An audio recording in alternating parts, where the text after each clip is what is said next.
Shalom teman-teman, selamat pagi, selamat berjumpa di hari Minggu yang istimewa yang Tuhan berikan bagi kita dalam ujung tahun Desember ini. Betapa luar biasa dari Januari hingga Desember ini penyertaan Tuhan, kalau kita hitung-hitung itu sangat luar biasa.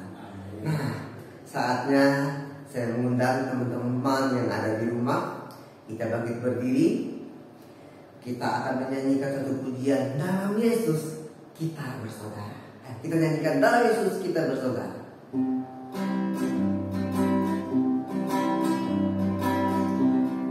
Dalam Yesus kita bersaudara. Dalam Yesus kita bersaudara. Dalam Yesus kita bersaudara. Dalam Yesus kita bersaudara. Yesus kita bersaudara sekarang dan selamanya. Dalam Yesus kita bersaudara. Kita bersaudara. Kita katakan dalam Yesus kita bersaudara. Dalam Yesus kita bersaudara. Amin. Dalam Yesus kita bersaudara. Dalam Yesus kita bersaudara. Dalam Yesus kita bersaudara sekarang dan selamanya. Dalam Yesus kita bersaudara. Silakan duduk teman-teman yang ada di rumah. Kita berdoa.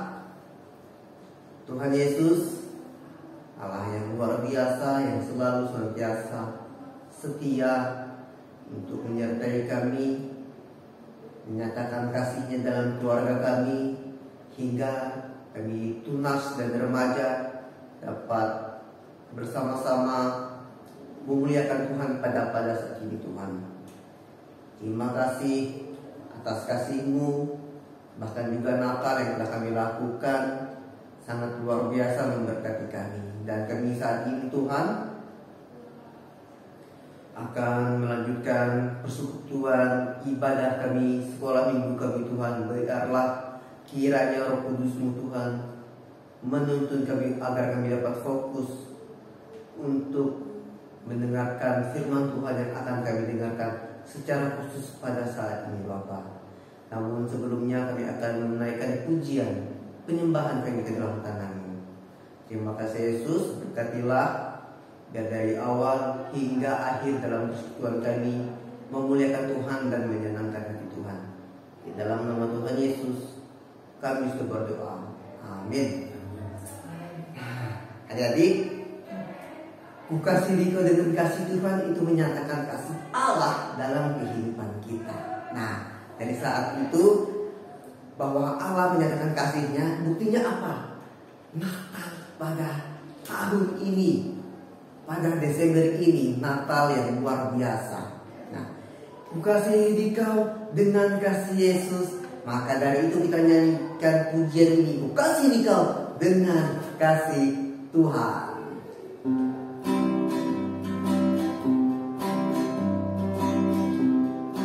Ku kasih dikau dengan kasih Tuhan.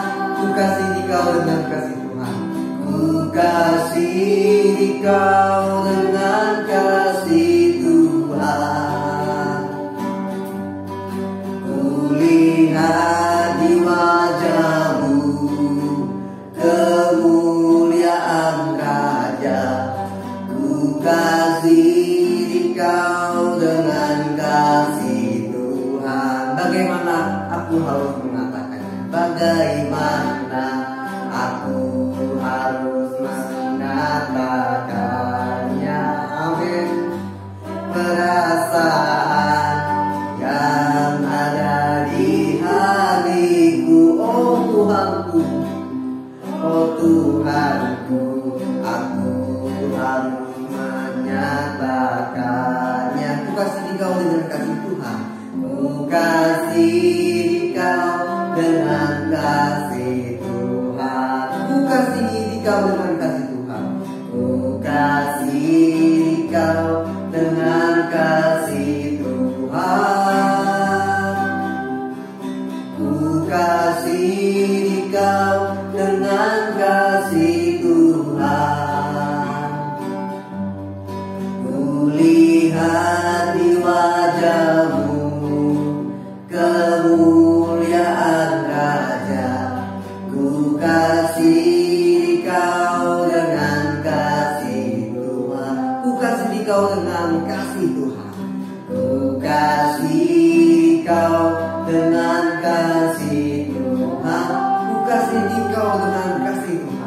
Ku kasih Kau dengan kasih Tuhan. Amin. Ku lihat di wajah-Mu kemuliaan Raja. Ku kasih Kau dengan kasih Tuhan. Nah, teman-teman, kita akan mendengarkan firman Tuhan yang akan memberkati pribadi kita, dan harus dengan respon kita harus untuk mendengarkan firman Tuhan. Sebab kita ini diciptakan Tuhan dengan mulia. Kita diciptakan Tuhan ini dengan istimewa sebagai anak-anak Tuhan. Nah, dari itu dengan sikap berdoa, dengan kerendahan hati, kita menyanyikan pujian, Ku dicipta mulia dalam gambar dan rupa Allah.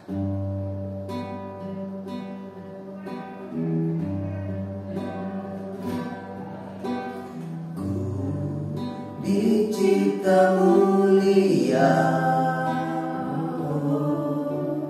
dalam gambar dan rupanya, bukan kesalahan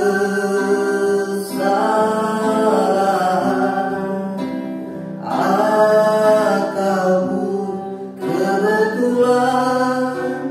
Ku dirancang Tuhan, katakan ku dicipta mulia. Ku dicipta mulia, oh, dalam gambar dan rupanya, bukan kesalahan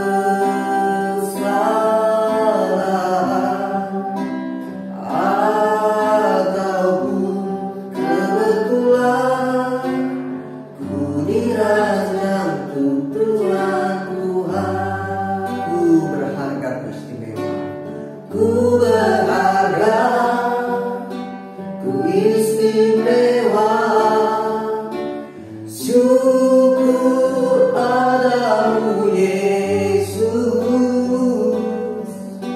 Kerinduanku hanya satu, menjadi penyembah-Mu. Ku berharga, ku istimewa. Ku berharga, ku istimewa. Syukur padamu Yesus. Kerinduanku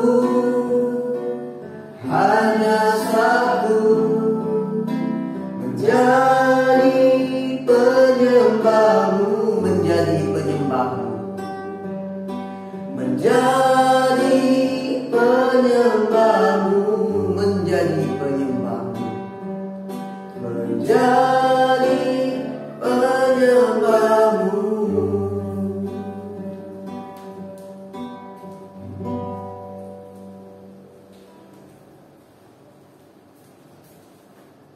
Adik-adik, mari kita berdoa sebelum kita mendengarkan firman Tuhan. Mari kita berdoa. Bapa kami di surga, saatnya kami akan mendengarkan sebagian dari firman-Mu.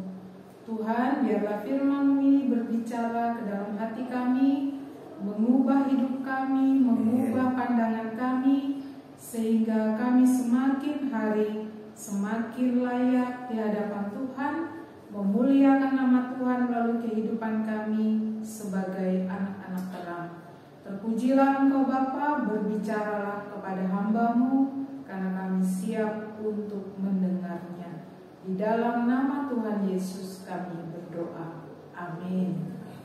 Adik-adik, hari ini kita akan belajar tentang satu tema, yaitu pakaian untuk tubuhku yang berharga.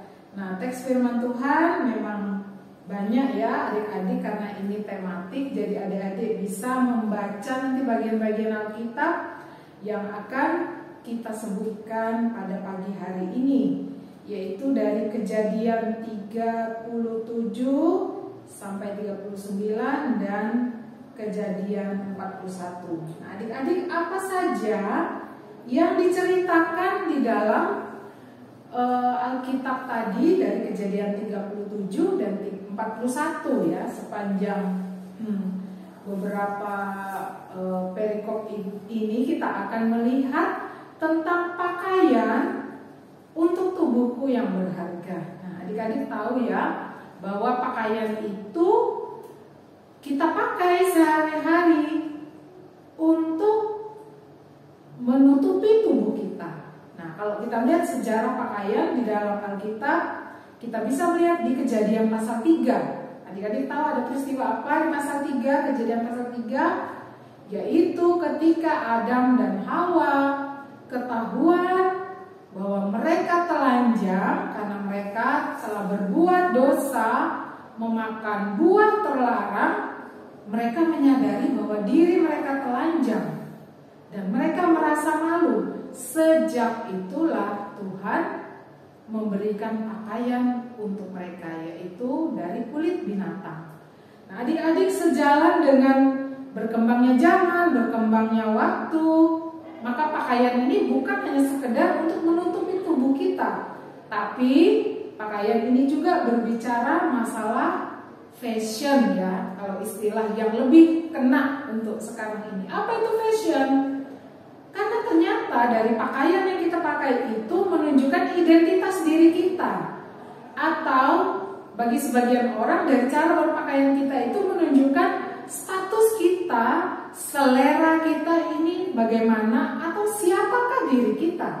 Nah, jadi pakaian itu luas sekali artinya bagi seorang yang memakainya. Nah, adik-adik, sebelum kita diskusi lebih jauh, mari kita melihat secara sekilas di dalam Kejadian 27 ayat 1 sampai 25, di mana Yakub menipu Ishak dengan memakai pakaian yang dipakai oleh Esau. Nah, kita ingat ya peristiwa itu, bagaimana Yakub menipu ayahnya, dia menyamar sebagai Esau, sehingga akhirnya berkat itu yang harusnya diberikan kepada Esau akhirnya diberikan kepada Yakub, karena dia menipu ayahnya dengan memakai baju daripada Esau. Jadi dari pakaian juga bisa dipakai untuk menipu ya adik-adik ya. Nah, dan Kejadian 37 ayat 1 sampai 4, ayat 12 sampai 14a, kemudian 17b sampai 34, di mana Yusuf memakai jubah yang indah dan pakaian ini akhirnya adik-adik tahu peristiwanya bagaimana? Pakaian yang dipakai oleh Yusuf, jubahnya yang indah itu dilepas oleh kakak-kakaknya, dicelupkan di darah binatang untuk membohongi ayah mereka, sehingga mereka mengatakan bahwa Yusuf sudah mati. Ya, Yusuf sudah mati, dan inilah buktinya bahwa di pakaiannya ada noda darah, bahwa dia telah dibunuh oleh binatang buas. Kemudian di Kejadian 38 ayat 1 sampai 25, di mana ada satu kisah dramatis tentang Tamar yang mengganti pakaian kejandaannya dengan pakaian pelacur dan menunggu di gerbang Enaim untuk menipu Yehuda mertuanya. Kemudian di Kejadian 39 ayat 1 sampai 20, ini kisah yang sangat legendaris, di mana istri Potifar mengambil pakaian Yusuf untuk memfitnahnya, sehingga akhirnya Yusuf dimasukkan ke dalam penjara atas fitnahan dari istri Potifar. Dan Kejadian 37 ayat 23, 24, pasal 45 ayat 21, 23, di mana Yusuf berpakaian sebagai orang Mesir. Yusuf memberikan pakaian baru kepada saudara-saudaranya, padahal mereka telah mengoyakkan jubah indah dari Yusuf. Nah, adik-adik, melalui kisah ini kita melihat bahwa pakaian bukan hanya sekedar pakaian, ya. Dari zaman dulu pun sudah ada bahwa pakaian ini bisa berarti tentang status sosial seseorang, jabatan seseorang, di mana jubah para imam itu dikatakan dalam kitab Imamat mereka memakai jubah yang berwarna ungu, ya. Jadi pakaian dengan warna tertentu itu juga menunjukkan identitas seseorang. Nah, kalau kita melihat konteks Indonesia, ya, kalau dulu katanya pakaian batik itu tidak boleh sebagian orang memakainya, khususnya ada motif-motif tertentu yang hanya boleh dipakai oleh bangsawan, ya, dan motif tertentu yang boleh dipakai oleh rakyat biasa. Nah, jadi pakaian ini merupakan identitas dalam diri seseorang. Nah, adik-adik, bagaimana kita melihat pakaian itu di zaman sekarang? Nah, kita lihat bahwa penculik bayi pun ada yang mengenakan pakaian tertentu untuk memuluskan niat jahatnya. Jadi kadang mereka memakai pakaian dokter atau pakaian suster, ya, untuk menculik seorang bayi dari rumah sakit. Dan cara ini digunakan sebagai modus untuk menipu sehingga mereka tidak dicurigai.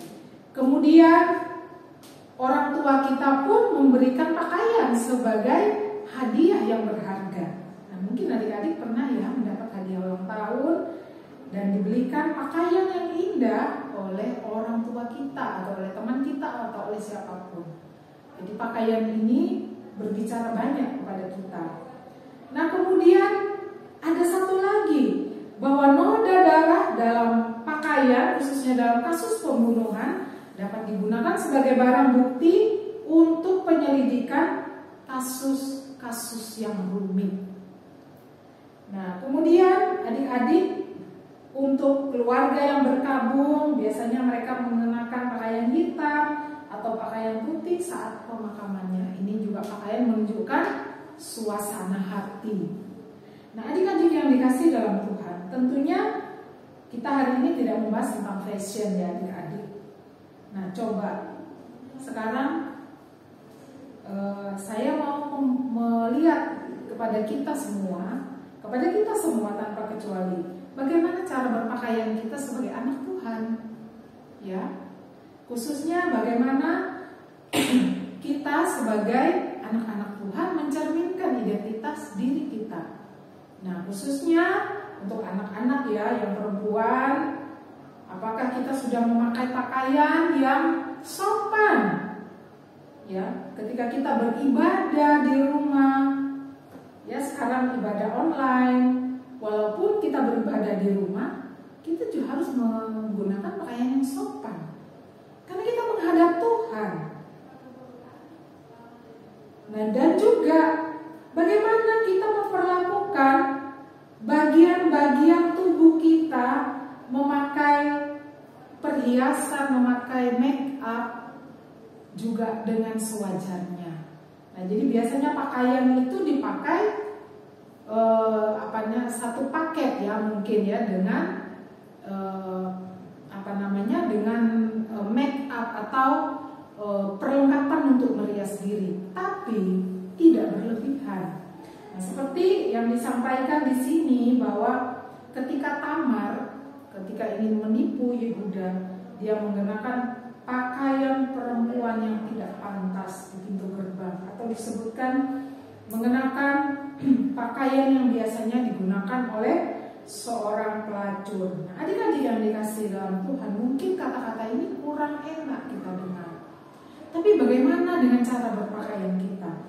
Apakah kita sudah menunjukkan bahwa kita murid Kristus? Kalau untuk yang perempuan, apakah sudah mengenakan pakaian yang sopan, yang tidak pendek, tidak memakai tank top? Atau juga ketika kita berada di luar rumah, ya, di tempat umum, apakah kita sudah memakai pakaian yang sopan? Atau ada satu lagi, untuk kita semua, ya, entah laki-laki entah perempuan, kita biasanya memakai pakaian tertentu atau kaos-kaos memuliakan nama Tuhan. Benar ya?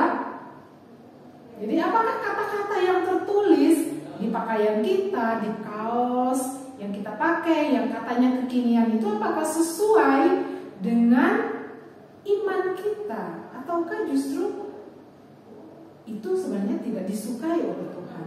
Maaf, misalnya ada kaos yang bernada sara misalnya ya, atau ungkapan bully, atau apalagi kata-kata yang tidak baik, tidak pantas, tidak sopan. Apakah ada di pakaian yang kita pakai? Nah, adik-adik yang dikasih dalam Tuhan, ingat tadi ya, pakaian itu menentukan identitas kita. Dan adik-adik yang dikasih dalam Tuhan, jangan meremehkan masalah berpakaian ini.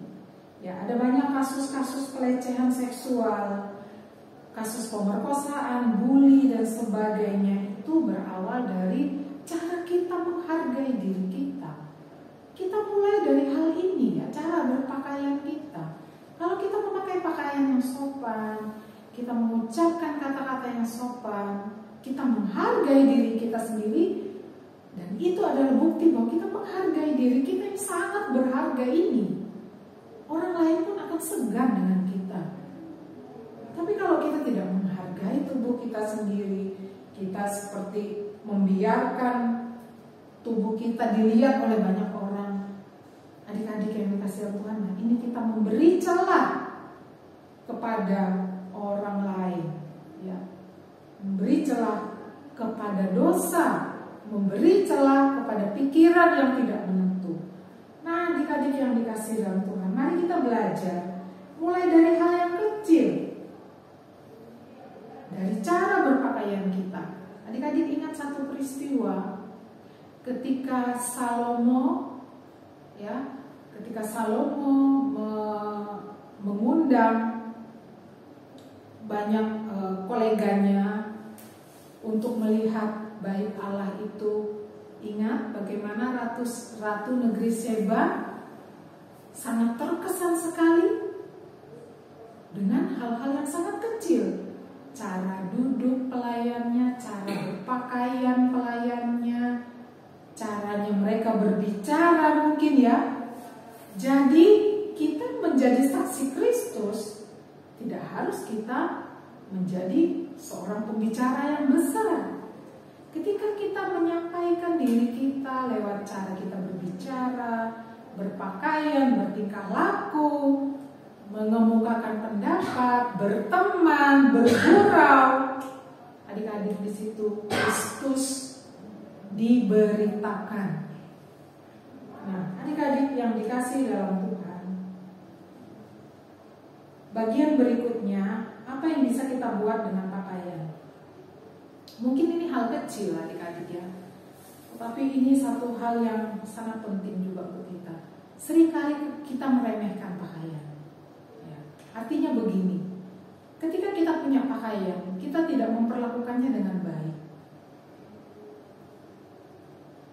Ketika kita merasa bahwa pakaian itu sudah tidak berguna lagi, kita membuangnya seenaknya. Adik-adik ingat, ada begitu banyak orang yang susah dengan membeli pakaian. Kalau kita berada di konteks kota besar, kita bisa dengan sangat gampang mencari pakaian. Tapi coba adik-adik lihat, apalagi sekarang kita sangat dekat di media sosial. Ada banyak orang yang membutuhkan pakaian kita, pakaian layak pakai ya, bukan pakaian yang sudah tidak layak pakai maksudnya, pakaian yang layak pakai. Jadi tidak ada salahnya kalau kita pun memperlakukan pakaian kita dengan baik, sehingga ketika kita sudah merasa tidak butuh lagi atau tidak cukup lagi dengan pakaian itu, kita memberikan kepada orang lain dalam kondisi layak pakai. Nah, adik-adik yang dikasih dalam Tuhan, berapa waktu yang lalu saya melihat sebuah channel YouTube, ya kebetulan ini di Eropa. Ketika mereka membuang pakaian, mereka tidak bisa membuangnya begitu saja. Maksudnya apa? Karena pakaian itu adalah salah satu sampah yang sulit terurai adik-adik. Karena itu disiapkan ada satu tempat pembuangan mesin sampah ya, ada satu tempat khusus untuk membuang sampah pakaian. Caranya bagaimana? Jadi kalau mereka tidak memakai pakaian itu lagi dan mereka ingin membuangnya ya, dalam pengertian membuangnya dengan cara yang terhormat ya, mereka harus mencucinya, menyetrikanya. Coba bayangkan, pakaian yang mau dibuang aja harus dicuci dulu. Padahal itu bukan pakaian kotor, pakaian yang dari lemari, yang udah disimpan bertahun-tahun, yang mereka udah gak pakai lagi. Mereka cuci, mereka setrika, mereka lipat baik-baik dan dibungkus mungkin 2 atau 3 kali dengan plastik khusus dan mereka buang di tempat sampah. Dan pada akhirnya nanti ada yang menampung pakaian-pakaian itu untuk diberikan ke negara-negara yang membutuhkan pakaian. Adik-adik yang dikasihi dalam Tuhan, bukan hanya masalah pakaian, tapi masalah lain juga. Tapi dalam hal ini kita bicara masalah pakaian. Jangan membuang berkat Tuhan dengan sia-sia. Pakaian itu berkat loh adik-adik. Tidak semua orang bisa memiliki pakaian. Ya, kalau kita lihat orang-orang yang di tempat-tempat sulit, orang-orang yang ada di tempat-tempat yang sangat sulit dengan komunikasi, tempat yang pedalaman, pakaian itu suatu hal yang berharga adik-adik. Atau adik-adik punya apa? Mainan, buku-buku pelajaran, ya, alat-alat tulis, pakailah sebaik-baiknya. Kita memakainya secara bertanggung jawab. Ada banyak anak-anak yang butuh. Kalian kalau punya buku pelajaran yang tidak dipakai lagi, jangan dibuang di tempat sampah. Saya kadang sedih adik-adik melihat, saya suka belanja lombok, tomat. Apa yang terjadi?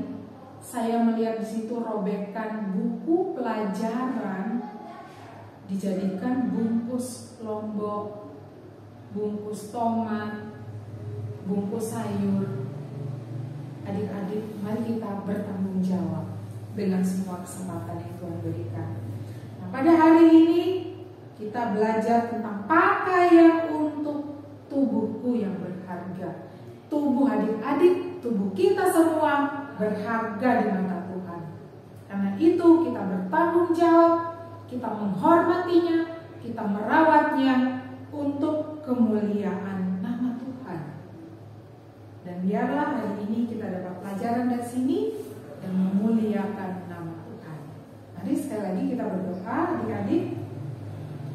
Bapa di surga, terima kasih untuk firman-Mu pada pagi hari ini boleh kami dengarkan. Walaupun secara sederhana mengenai pakaian Tuhan, tapi biarlah kami boleh bertanggung jawab dengan apa yang ada pada kami, dengan apa yang kami pakai, apa yang kami makan, dan apa yang kami lakukan. Biarlah orang-orang boleh melihat kemuliaan Kristus melalui diri kami. Karena kami adalah surat Kristus yang terbuka, sehingga Kristus boleh dibaca di dalam hidup kami. Terpujilah Engkau Bapa di surga, di dalam nama Tuhan Yesus kami berdoa. Amin.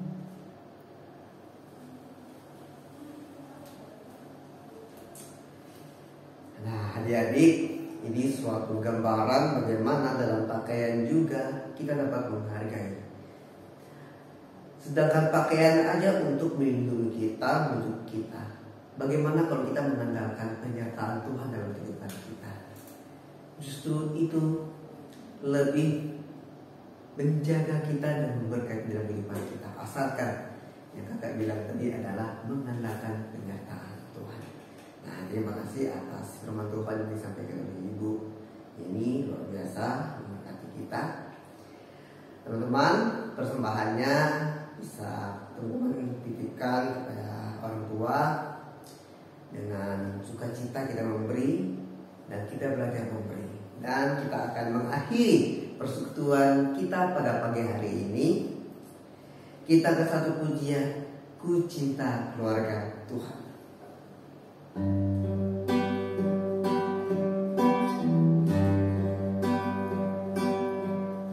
Ku cinta keluarga Tuhan,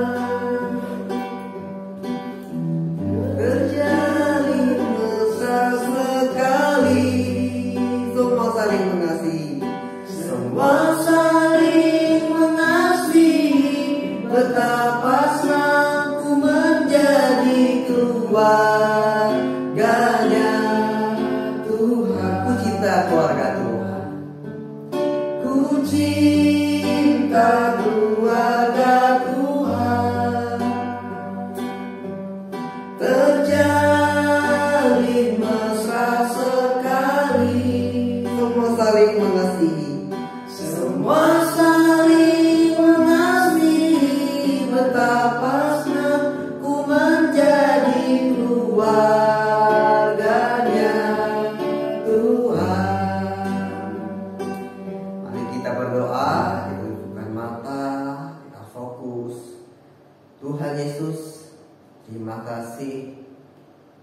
Kami telah memuji Tuhan, menyembah Tuhan, dan juga kami telah mendengarkan firman Tuhan. Biarlah ini bukan sebagai rutinitas dalam setiap minggu yang kami lakukan, tetapi sebagai kerinduan kami untuk selalu bersekutu dengan Tuhan. Tuhan Yesus, berkatilah keluarga kami, orang tua kami, dalam pekerjaan mereka, usaha mereka, dan bahkan dalam pelayanan mereka, dan kami dalam studi kami Tuhan, dan dalam ujian ulangan yang telah kami lakukan, supaya mendapatkan hasil yang memuaskan, yang membanggakan orang tua, dan semakin membuat kami termotivasi untuk maju terus bersama Tuhan berkarya di dalam pendidikan kami saat ini Tuhan. Terima kasih Bapa, kami saat ini akan mengakhiri persekutuan kami. Kiranya Tuhan Yesus penyertaannya selalu memberkati kehidupan kami, dan berkati juga Tuhan sepanjang minggu yang kami lalui ke depannya Tuhan, menjadi berkat terutama dalam keluarga dan dalam teman-teman pergaulan kami yang ada di sekolah. Terima kasih Tuhan Yesus, kami serahkan dalam tangan-Mu. Haleluya, amin. Bapa, terima kasih.